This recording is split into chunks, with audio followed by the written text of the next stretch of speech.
thanks to the support as a channel member, Ross Wilson. January has been and gone, and I have signed many players. They're pretty much all on loan. There's a lot of them, though, and things are looking up.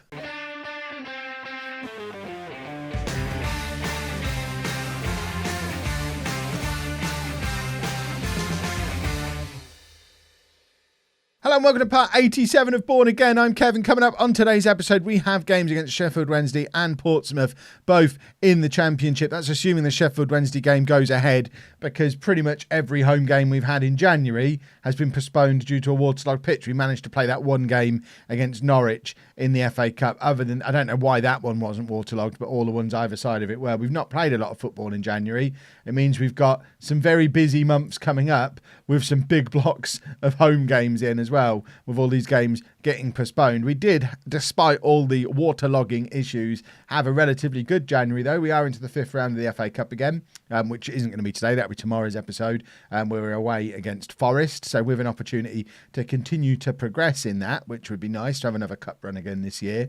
And in the league, we still find ourselves solidly in mid-table, 38 points on the board from 28 games played, but because of all the postponements, we've got 2 games in hand on most of the teams above us. So if we were to win them, which is a big if, but they are home games, that puts us right up in the mix for sort of top 10. We've not got a chance of getting into the playoffs this year. As I mentioned on the episode a day or two ago, it just seems that the bigger teams, the top sort of 8-10 teams, are just accumulating far more points this year than last year. Last year must have just been a weird season where you didn't need a lot of points to finish way up the league.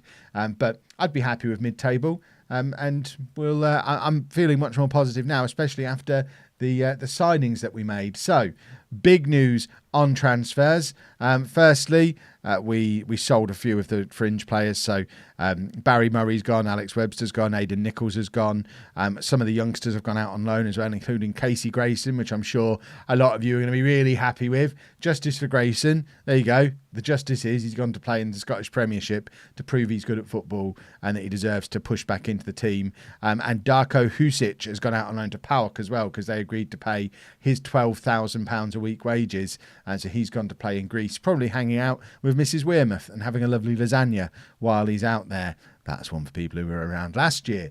And to replace them, we have signed many players. Notably, the first one, Dinko Arnautovic, is back on loan until the end of the season. The player we sold for £5.5 million back in the summer has returned to Bourne on loan. I guess seeing that we're not going to get relegated has meant he's happy. A combination of that and that he's not getting in Leicester's team have meant that he was happy to come back. So Arnautovic is back. And one of many loans. As you can see, we've brought in 6 loans in January, and we already had 4 at the club. We've got 10 players on loan at the moment, and we can't play them all at the same time, and we are paying all of them. So you would question some of the logic there, but a lot of it is because these ones from earlier in the season I'm now effectively abandoning, not Gamady, but most of the rest of them. We just can't terminate them. If I could, I would. But firstly, the permanent one, Liu Jipeng, is a Chinese international 19-year-old winger who is available for free. So we just brought him in just to see if he's any good. He's not on a long contract. He's just in until the end of next season. And it gives him the opportunity for us to sell him on for monies. But then, as you can see, the calibre of player we're bringing in on loan now, rather than bringing players in from the likes of, I don't know, who are we bringing them in from? Swansea. We're now bringing them in from Tottenham. And Southampton. These are a higher calibre of player. So Ryan Robinson is a striker, or we brought him in to be a striker, who can also, this is one of the reasons why Grayson went out, because he can also play attacking midfield and has played there for us as well. But he came in, scored on his debut against Norwich, and then played in attacking midfield in the other game. So I'm not entirely sure how I'm going to use Ryan Robinson yet, whether he's a striker or an attacking midfielder, because I also brought in Ricky Scott, who can play as a striker or out on the right wing. He's in from Southampton. He's played in both of those roles across the 2 games, both up front and on the wing, as I try and work out how to get us scoring goals. Jordi Kjalic is a 21-year-old Serbian centre-back from Tottenham, who's played 4 games in the Premier League for Tottenham this year, who's as good as Gamady at the back. And then just because I got a little bit carried away, I also got some cover on the left-hand side. Mark Durand from Ipswich, who's a left winger. Realistically, probably not going to play because we won't be able to fit him in the team, but he's there if we need him. And then similar basis, we brought in some cover at left-back. Dane Jack just comes in to provide left-back cover for if we need it. But again, we're unlikely to actually use him because we're only allowed to play 5 of our loans at once. I know this isn't the smartest transfer policy anyone's ever had, but you know what you're going to do. So this is the team for the game today. If we just have a look at all of the loanees that are missing out, Gamady's in the number who misses out today. Durkin's injured. Realistically, there's 6 that I'd actually want to use. Gamady would be the other one. And there'll be times when Butler or Arnautovic or Robinson or Scott miss out. But for now, with Danks in there, I don't know that we necessarily need to play Kjalic and Gamady together. So for today, this is what we're doing. Hardy in goal, a back 4 of Barnes, Kjalic, Danks and Lastra, Arnautovic and Butler in central midfield, Bruce, Robinson and Zajic supporting Scott up front. Like I say, not sure yet which combination I want these in, whether Robinson's my striker or Scott's my striker. The headline is we still weren't able to sign an out-and-out striker after all of that faffing around. We've still signed an attacking midfielder who can play up front and a winger who can play up front because strikers just seem absolutely impossible to get hold of. Right, we're going to do the underdogs team talk.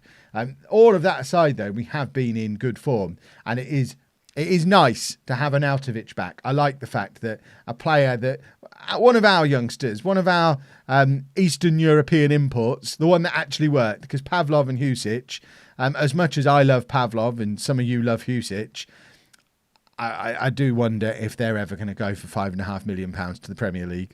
I like the fact that Arnautovic has been seen as a success by just about everybody, and now he's back at Bourne. Robinson now charging forward, plays it into the path of Scott, who of course can play on this right wing, and he's just dribbled it round 3 men beautifully.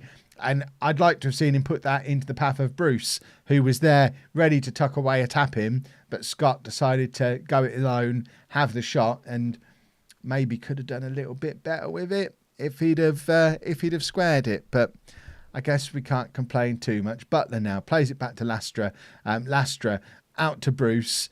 Bruce plays it back to Barnes. Barnes with the cross, looking for Scott, but can't find him. Sheffield Wednesday clear. And Kjalic there to play it back in. Zajic is in space. He must have been offside. It doesn't look like he is. He's played it into the path of Ricky Scott, who gets his first goal for Bourne to put us 1-0 up. The irony, of course, of me still not having a striker for this Sheffield Wednesday game is it's Sheffield Wednesday's fault that I don't have a striker, because they, of course, stole Andy Abbott from me, who I wanted to sign last year. Or in the summer, but he decided to go there instead. I haven't even looked to see if he is in their team. He's the one I wanted. He's the one who got away. And if we'd have had him, I wouldn't have signed all of these strikers on loan, trying to work out a way to get them into the team. Right, Sheffield Wednesday, get things going again, trying to come down our left-hand side, play it back into the middle. I don't know how you say that man's name. Couldn't ever sign him. It's unpronounceable. Scott's in again, though, and Ricky Scott grabs his second of the game. Maybe he's our striker. In the Norwich game, I played him wide with Robinson up front. Maybe this is the way round we play them. Maybe ultimately Robinson is the one who'll miss out on being in the team altogether. We could stick Gilligan or Train in that attacking midfield role, and that gets Gamady back in. But Scott looks like he's a bit of a finisher. 2-0 to Bourne, 2 goals for Ricky Scott, 2 goals in 2 minutes as well for Scott. Suggests he can actually finish, unlike most Bourne strikers we've had over the years, at least in recent years. Obviously, we had some legendary goal scorers early on, but since we've been in the Football League, out-and-out goal-scoring strikers have been a little bit hard to come by. Barnes, poor pass from Barnes, and it leaves Sheffield Wednesday with the opportunity to get a little bit of a counter-attack going, and they're coming down this right-hand side now where hopefully we've got someone in to cover. That looked like an Arnautovic. It was a massive lad. It must have been an Arnautovic in there making the crunching tackle. The one thing I've noticed about an Arnautovic, who played most of last season as a box-to-box midfielder, he's come back and decided he's a playmaker. So I suspect we've now got yet another player queuing up for the playmaker role, and there is Andy Abbott. 13th goal of the season for him. Obviously, because we mentioned his name, he was always going to score, but he'll just always score against us anyway, because he's a good striker, and he would have been scoring these goals for us in a different universe. In a different universe, we're in the playoffs because we've got him. Just like Sheffield Wednesday are. He's a difference maker. Very, very sad about it, but hopefully that's his one goal for today, and we can still go on to win the game. That's the plan anyway. Talking of deep-lying playmakers, as I was before that goal went in, Renato Sanchez, although still at the club, has agreed to leave in the summer. He's going to be going, I think he was heading off to somewhere in Russia, so that transfer is arranged. It's just an end-of-contract thing, but he's going to be leaving, so I see no reason to play him anymore. Butler plays it into Scott for the hat-trick, and it's... I was going to say straight at the keeper, but that would have been a little bit harsh. It was actually a good save. And now we have a corner, Robinson to take. Again, just before half-time, looking for... I don't know who that was at the far post. It looked like it was Scott, but it should have been a defender out there. And Robinson, I think, is probably offside here. He was rushing backwards the whole time. It's not been given as offside, so we probably should have tried to get the cross in rather than faffing about. But it's... We're 2-1 up at half-time. Cannot complain about that at all. And hopefully we continue to play well and push forward in the second half. The other bit of transfer speculation, maybe. Oh, there you go. There's Jake Bruce to make it 3-1. A sixth goal of the season to him. He's very well established back on that left-hand side for us now. And that is a tidy finish and a good goal for Jake Bruce. He is our left winger. And I've just got to remember that the next time I try and mess around and make him a central midfielder.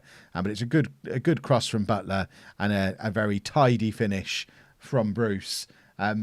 There was some. What was I about to say? I had something I was going to say, and I don't remember what it was. Oh yeah, transfers. Lastra. We were turning down so many offers for Lastra. We now tied him down to a longer contract because his agent insisted, but we ended up turning down £1 million for Lastra. I had a long think about it because obviously we did sign that young right back in the summer who's not really featured at all because he got a grumpy on when we immediately signed another one on loan. Scott's in here. Can he grab his hat-trick? He can. What a way to announce yourself at a club that has been needing a striker for so long. On your home debut, grabbing a hat-trick at home in front of the Bourne faithful. It's Bourne Town 4, Sheffield Wednesday 1. And this is all we've needed all along. All along, we just needed a striker because the rest of the team has been good all along. Right, Robinson's going to come off for Gilligan. Barnes, we haven't got Riley on the bench, so Barnes is going to stay on. Let's have a look around for tired players. Bruce, Barnes again. Arnautovic has picked up a yellow card, so it's probably not the worst plan to bring Hernandez on for him. And then we'll keep an eye on Bruce. We've got Train who can come on and play on that left wing. So he might well come on with 10 minutes or so to go. Sheffield Wednesday attacking again. Hopefully we don't manage to mess things up from here. I like the fact we've had 4 clear-cut chances and scored 4 goals. We actually have a finisher. Oh, it's been so long, and I'm so happy about it. Bruce plays the ball forward. Scott's in again. Scott scores again. A 4th goal of the game for Ricky Scott. He's had a lovely afternoon. We're all having a lovely afternoon. Ricky Scott, he's the answer, I think. I think we finally have the answer to all of life's problems. And who knew it was Ricky with an I. Lovely goal. 4th for the afternoon for him. What a way to announce your arrival at a new club. Holy smokes. Playoff push, anybody? Now we've got a goal scorer. Right, final change. We are going to take Bruce off. Bring Train on that left-hand side. Just because Bruce is getting tired. He's had a very good game, 2 assists and a goal, but there's no point keeping him on when we've absolutely battered him. Drop some praise. Lastra with the free kick now. Zajic was in there. I'm not sure what our record for goals in a game is for an individual. Abbott's charging through here again. He's going to grab his second, isn't he? Hardy does well. Hardy's now signed a new 4-year contract as well, by the way. So Alan Hardy is in for the long haul as he charges towards potentially grabbing the first knighthood of the series because, again, he was utterly... There you go. There is Abbott's next goal.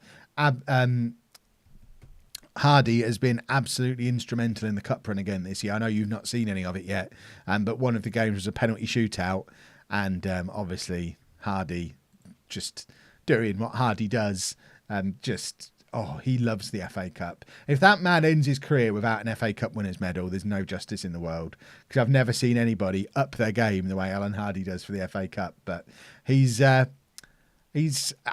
rare for me to love a goalkeeper the way I love Alan Hardy, but he's been immense for us. Scott ends his a goal drought. He's on 20 matches without scoring. Maybe he's not that. He's only got 9 finishing. I know you'll all hate that, but you've just watched him score 4 goals in a game. So it's not all about finishing, boys and girls. Let's pat him on the head, move on to the next match, where we are away against Portsmouth. Right, just the one change for the Portsmouth game. Gamady comes back in for Kjalic because I like Gamady. He's still our top scorer, so I think if I have to choose between the two of them, he's the one I'm going to be choosing. Interestingly, if you ever want some context on just how useless Quick Pick can be at times, as I usually do, I had a little look at Quick Pick before the game to see what it recommended. It recommended dropping Scott and bringing Brian Durkin back in. So Scott would have been dropped out of the squad entirely. And this is a Durkin who's not fit enough to play. He'd only be able to do 75 minutes and has scored 5 goals in 22 games. That would be dropping the man who's got 4 goals in 1 game for the man who's got 5 in 22 and isn't fit. Very, very good work, Quick Pick. I know during the FM Streamer Showdown, which, by the way, is back tomorrow night on Twitch, twitch.tv/LOLLUJO. But yeah, as much as I made a big deal during that about how Quick Pick is your friend, don't just rely on Quick Pick, kids. Use your brain as well, because that's madness. Watch Scott never score again for us now. He'll be a 1-game wonder. Or he'll score now, maybe. Gamady! And it's tipped over by their goalkeeper. Gamady, a constant threat from these set pieces. And, of course, with Arnautovic back as well, we've now got 2 6'5" players challenging from these set pieces in Arnautovic and Gamady.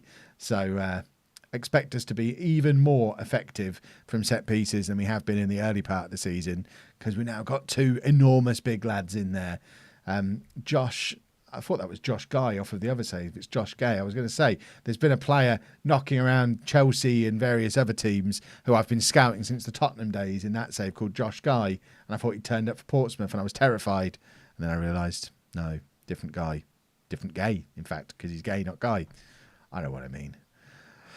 Oh, stop talking, Kev. We've just gone a goal down. Ridiculous. Ridiculous stuff. And it's Gamady who's kind of not paying attention and missing. Look how much taller he is than everybody else. Ridiculous.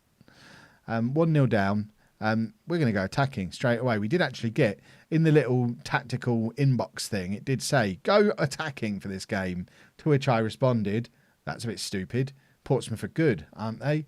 They're 15th and we're away from home. But there you go, we've immediately changed to attacking, and Ziyech has scored a 5th goal of the season for him. It's a very nice little assist for Scott, actually.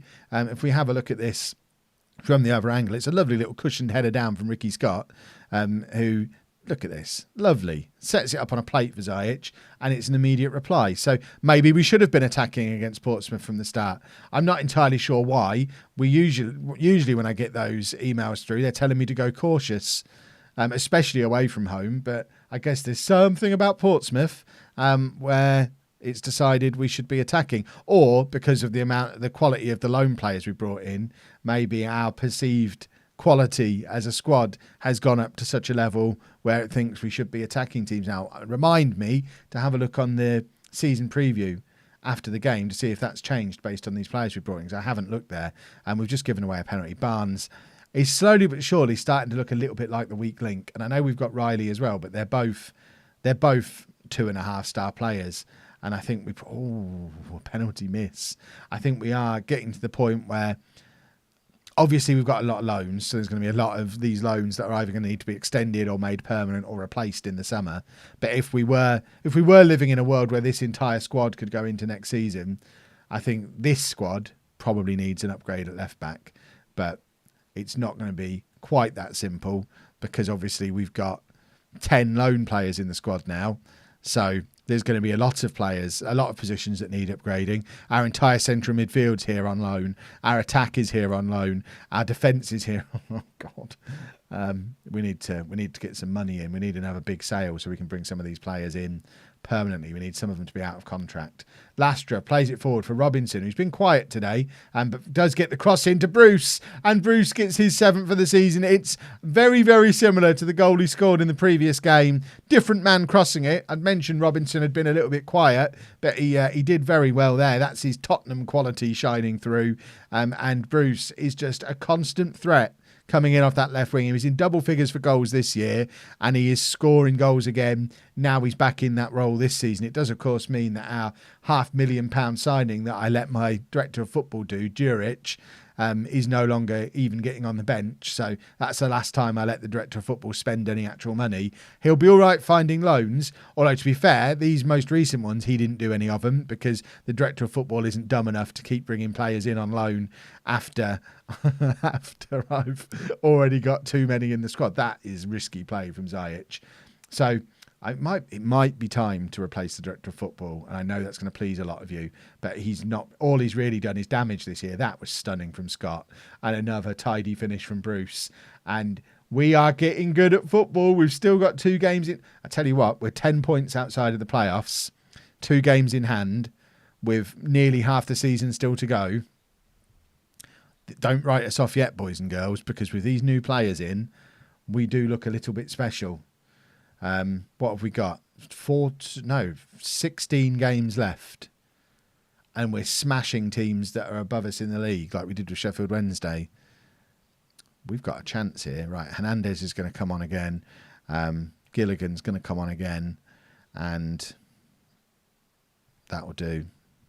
I want to get Zaruli on. Just have a proper look at him again, because if Zaruli had had a chance to play a decent amount of football before we started getting the offers in for Lastra, then £1 million for Lastra could have been more tempting. So Zaruli can play it right back for the last 10 minutes. He is primarily a centre-back, but he's never getting in this team as a centre-back. But I can't get away from the fact that he's supposedly worth £6 million.